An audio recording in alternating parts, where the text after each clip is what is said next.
In recent days, India has witnessed several communal disruptions, including incident in Pune where a group of Muslim youths was allegedly attacked while performing iftar near a lake in Askarwadi.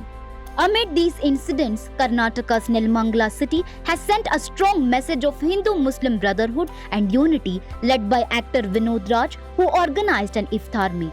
Actor Vinod Raj marked the occasion of Ramadan by promoting a message of communal harmony and brotherhood.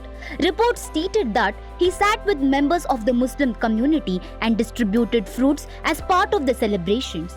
He also visited two prominent dargahs in Nelamangala where he offered special prayers. The actor performed these religious activities in accordance with the wishes of his mother Leelavati and had previously mentioned that his mother's health improved after prayers.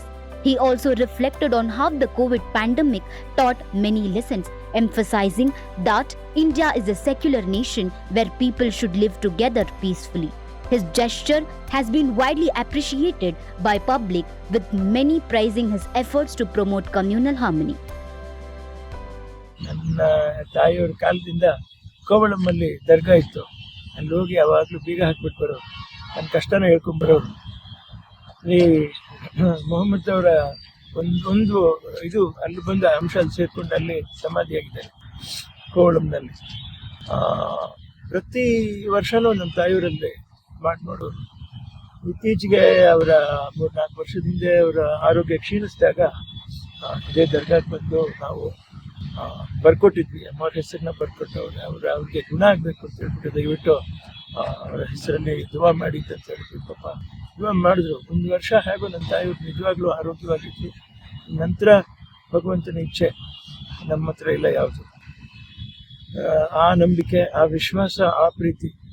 ಆಮೇಲೆ ನಾವು secular ದೇಶ, ನಾವು ಯಾವತ್ತೂ ಎಲ್ಲರೂ ಅಣ್ಣ ತಮ್ಮಂದಿರೇ, ಯಾವತ್ತೂ ಅಣ್ಣ ತಮ್ಮಂದಿರೇ.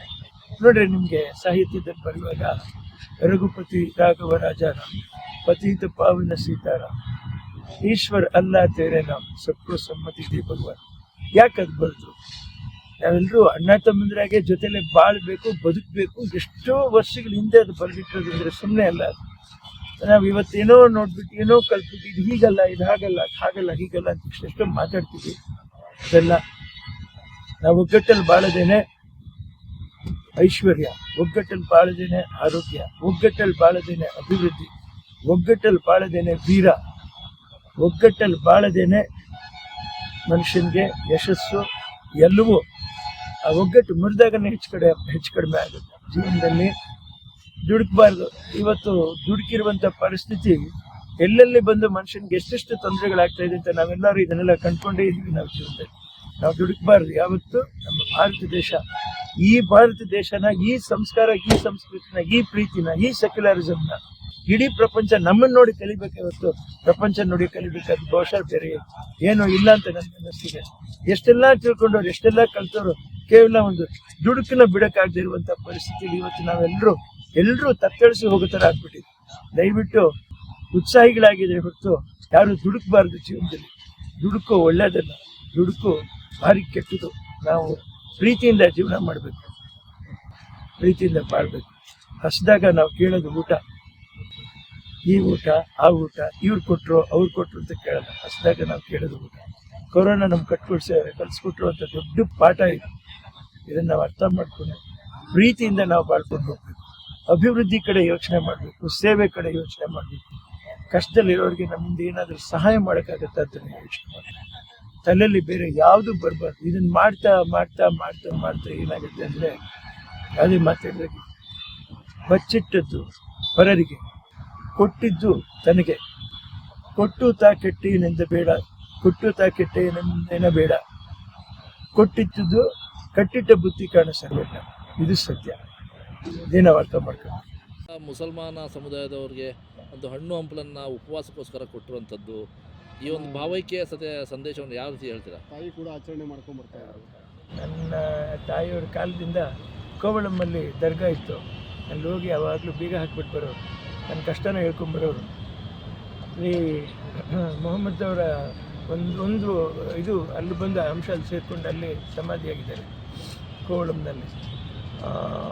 ಪ್ರತಿ ವರ್ಷವೂ ನಮ್ಮ ತಾಯಿಯವರಲ್ಲಿ ಮಾಡಿ ನೋಡೋರು. ಇತ್ತೀಚೆಗೆ ಅವರ 3-4 ವರ್ಷದ ಹಿಂದೆ ಅವರ ಆರೋಗ್ಯ ಕ್ಷೀಣಿಸಿದಾಗ ಇದೇ ದರ್ಗಾಕ್ಕೆ ಬಂದು ನಾವು ಬರ್ಕೊಟ್ಟಿದ್ವಿ. ಅಮ್ಮವ್ರ ಹೆಸರನ್ನ ಬರ್ಕೊಟ್ಟು ಅವ್ರಿಗೆ ಗುಣ ಆಗಬೇಕು ಅಂತ ಹೇಳ್ಬಿಟ್ಟು ದಯವಿಟ್ಟು ಅವರ ಹೆಸರಲ್ಲಿ ದುವಾ ಮಾಡಿ ಅಂತ ಹೇಳಿದ್ವಿ. ಪಾಪ ದುವಾ ಮಾಡಿದ್ರು. 1 ವರ್ಷ ಹೇಗೋ ನನ್ನ ತಾಯಿಯವ್ರು ನಿಜವಾಗ್ಲೂ ಆರೋಗ್ಯವಾಗಿತ್ತು. ನಂತರ ಭಗವಂತನ ಇಚ್ಛೆ ನಮ್ಮ ಹತ್ರ ಇಲ್ಲ ಯಾವುದು. ಆ ನಂಬಿಕೆ, ಆ ವಿಶ್ವಾಸ, ಆ ಪ್ರೀತಿ. ಆಮೇಲೆ ನಾವು ಸೆಕ್ಯುಲರ್ ದೇಶ, ನಾವು ಯಾವತ್ತೂ ಎಲ್ಲರೂ ಅಣ್ಣ ತಮ್ಮಂದಿರೇ. ನಾವು ಯಾವತ್ತೂ ಅಣ್ಣ ತಮ್ಮಂದಿರ. ನೋಡ್ರಿ, ನಿಮಗೆ ಸಾಹಿತ್ಯದಲ್ಲಿ ಬರೆಯುವಾಗ ರಘುಪತಿ ರಾಘವ ರಾಜಾರಾಮ್, ಪತೀತ ಪಾವನ ಸೀತಾರಾಮ್, ಈಶ್ವರ್ ಅಲ್ಲಾ ತೇರೆ ನಾಮ್, ಸಬ್ಕೋ ಸಮ್ಮತಿ ದೇ ಭಗವಾನ್. ಯಾಕೆ ಅದು ಬರೆದ್ರು? ನಾವೆಲ್ಲರೂ ಅಣ್ಣ ತಮ್ಮಂದಿರಾಗೆ ಜೊತೆಲೇ ಬಾಳಬೇಕು, ಬದುಕಬೇಕು. ಎಷ್ಟೋ ವರ್ಷಗಳ ಹಿಂದೆ ಅದು ಬರೆದಿಟ್ಟಿರೋದಂದರೆ ಸುಮ್ಮನೆ ಅಲ್ಲ. ಅದು ನಾವು ಇವತ್ತೇನೋ ನೋಡ್ಬಿಟ್ಟು ಏನೋ ಕಲ್ತ್ಬಿಟ್ಟು ಇದು ಹೀಗಲ್ಲ, ಇದು ಹಾಗಲ್ಲ, ಅದು ಹಾಗಲ್ಲ, ಹೀಗಲ್ಲ ಅಂತ ಎಷ್ಟೆಷ್ಟೋ ಮಾತಾಡ್ತೀವಿ. ಅದೆಲ್ಲ ನಾವು ಒಗ್ಗಟ್ಟಲ್ಲಿ ಬಾಳದೇನೆ ಐಶ್ವರ್ಯ, ಒಗ್ಗಟ್ಟಲ್ಲಿ ಬಾಳದೇನೆ ಆರೋಗ್ಯ, ಒಗ್ಗಟ್ಟಲ್ಲಿ ಬಾಳದೇನೆ ಅಭಿವೃದ್ಧಿ, ಒಗ್ಗಟ್ಟಲ್ಲಿ ಬಾಳದೇನೆ ವೀರ, ಒಗ್ಗಟ್ಟಲ್ಲಿ ಬಾಳದೇನೆ ಮನುಷ್ಯನಿಗೆ ಯಶಸ್ಸು ಎಲ್ಲವೂ. ಆ ಒಗ್ಗಟ್ಟು ಮುರಿದಾಗನೇ ಹೆಚ್ಚು ಕಡಿಮೆ ಆಗುತ್ತೆ ಜೀವನದಲ್ಲಿ. ದುಡುಕಬಾರ್ದು.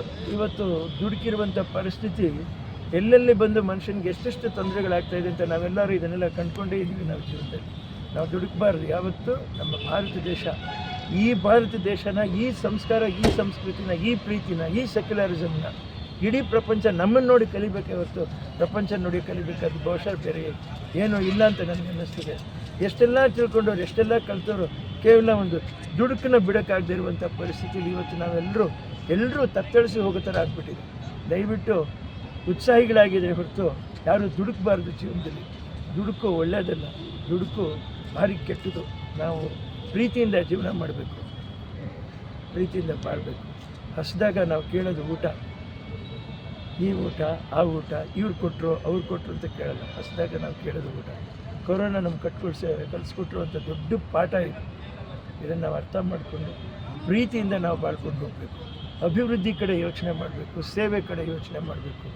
ಕಷ್ಟದಲ್ಲಿರೋರಿಗೆ ನಮ್ಮಿಂದ ಏನಾದರೂ ಸಹಾಯ ಮಾಡೋಕ್ಕಾಗತ್ತಾ ಅಂತಲೇ ಯೋಚನೆ ಮಾಡಬೇಕು.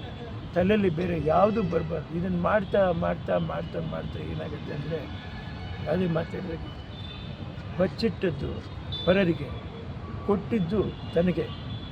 ಕೊಟ್ಟು ತಾ ಕೆಟ್ಟೇನೆಂದ ಬೇಡ, ಕೊಟ್ಟು ತಾ ಕೆಟ್ಟೇನೆಂದೇನ ಬೇಡ, ಕೊಟ್ಟಿದ್ದು ಕಟ್ಟಿಟ್ಟ ಬುತ್ತಿ ಕಾಣ ಸರ್ವಜ್ಞ. ಇದು ಸತ್ಯ. ಇದೇ ನಾವು ಅರ್ಥ ಮಾಡ್ಕೊಂಡು